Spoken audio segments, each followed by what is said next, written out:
Hi, Russell Sturgis here once more with my latest blog, and this is the second in a series on relationship, and today we're looking about the whole idea of sustainable relationship. Last time we talked about entering into or falling in love, if you want to call it that thing of coming together. Now it's about how to sustain a relationship.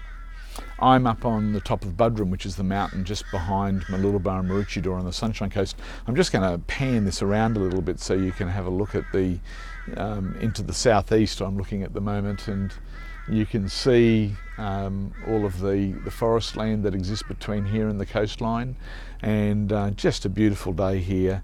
And this is just one of the most stunning parks here. If you're ever in the Sunshine Coast, coming up to this park is absolutely worth the effort and the time just to spend, maybe bring a cut lunch and or a picnic and sit here and really take in the beauty of the coast. And of course, picnics is a really good way of sustaining a relationship, having quality time together, doing those sorts of things together. When was the last time you went on a picnic with your sweetheart and just had you time, the two of you, doing something in nature, in the outdoors, and really enjoying the beauty of this planet and each other?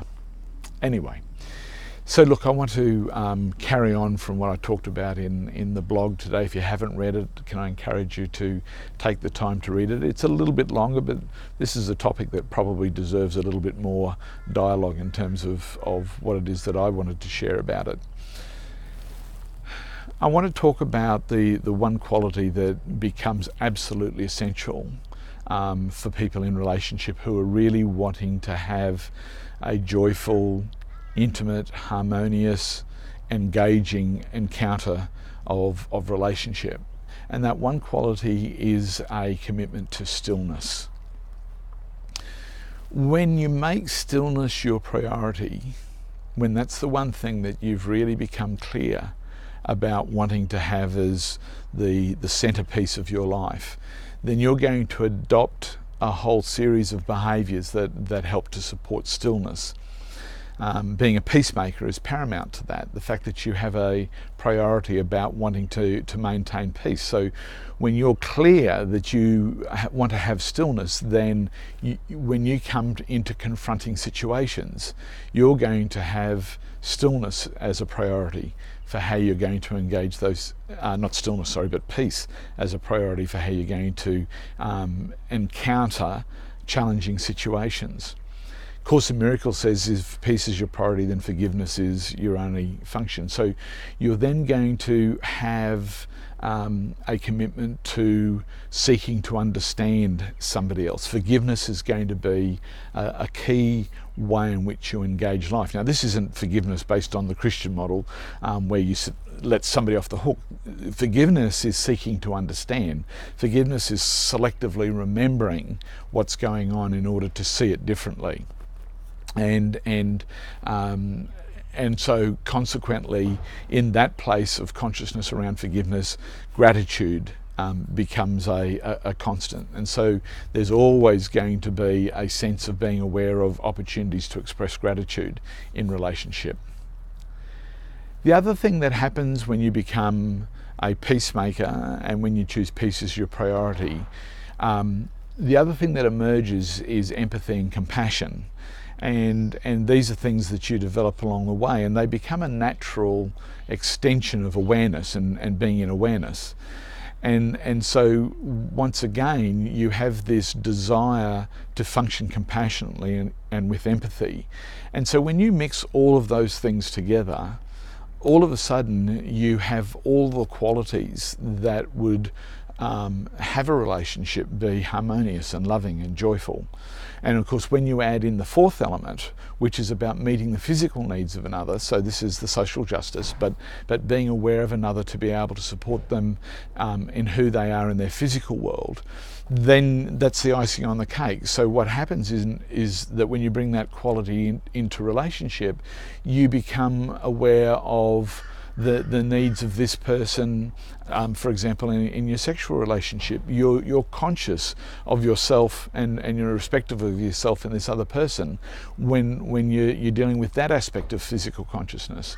If you're dealing with diet and exercise, you become conscious of that for yourself and supportive of the other person around those things. Finances, which is part of this physical world, you become conscious of each other and supportive of each other in those areas. So what happens is we're able to address each of these areas of who we are physically, mentally, emotionally and spiritually as it relates to how we encounter relationship. So spiritually, it's about what you desire most, and I talked about that being the peacemaker and seeking stillness. In terms of emotionally, this is that form of love, which I call charity, where you really look out for the spiritual well-being of another, which is the pure love, if you would call it that. And then in a mental, we have this capacity to use our mind to function in a way of being merciful and forgiving. They're all the elements that would be typical of somebody who's wanting to create a sustainable relationship, a relationship that's able to last and not only last, but be one that's filled with joy and celebration of all that life has to offer in all those levels, so that in that sort of relationship we have a shared desire, which would be towards stillness. There would be this common commitment to pure love in that relationship, and that would be above all of the other things. And of course, our capacity to experience pure love comes from our ability to love ourselves. And so it would mean that in the journey of life, we've found this love of self, enabling us to be able to bring that to the way in which we encounter others. We're not looking for them to give us the love that we want. We already have it. It exists within our being, and so we're able to give it freely, and give it freely in the relationship without having to look for it. And of course that other thing is when you've both got a common commitment to forgiveness, it means that it would be very rare for you to be in a place of judgment, because it's impossible to maintain a sense of selective remembering and seeking to understand and be judgmental. You can't do both. So they're all of the qualities that would represent a harmonious relationship. And so in order to build those things, there would have to be a commitment to it. And it would be about finding somebody else who has a shared commitment to those virtues, those values and those ultimate desires, and that you're both committed to working towards it, because it's this whole idea that's not going to sort of just turn up instantly. That's a life's work to be able to develop those things. And so it's about being aware that the person you're in relationship with is also committed to those things.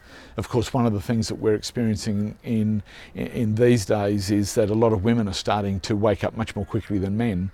And so we're finding women who are committing to these values as an intrinsic part of their life, and their husbands are falling behind in that. And then what we're finding is relationships are unsustainable in that regards, because there's not a common vision, there's not a common purpose. So ideally it's about having you both on the same page with a commitment to these things. Anyway, this is a taste test. I'm sure this is something that we'll talk more about in the future. Please read the blog. It has a lot more information. I go into a whole lot more detail about those concepts.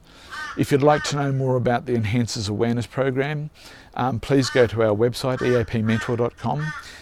If you go at EAP Mentor on Facebook, you can link up to our Facebook site. We have lots of stuff that's being put on there each week, which is about developing awareness. And of course, anytime you have a commitment to expanded awareness and developing awareness, that's a commitment to expanded healthy relationship. And so, and once again, I'd invite you to explore more about the Enhances Awareness program, because once again, what we found is that as people become more committed to awareness, it actually leads to healthier, loving relationships. So anything that you're able to do to help enhance your awareness, that's the thing that's going to help with quality relationships. And it's out of awareness that we sustain and develop stillness as a priority. Anyway, thank you for your time and hope you have a good week. Speak to you later. Bye.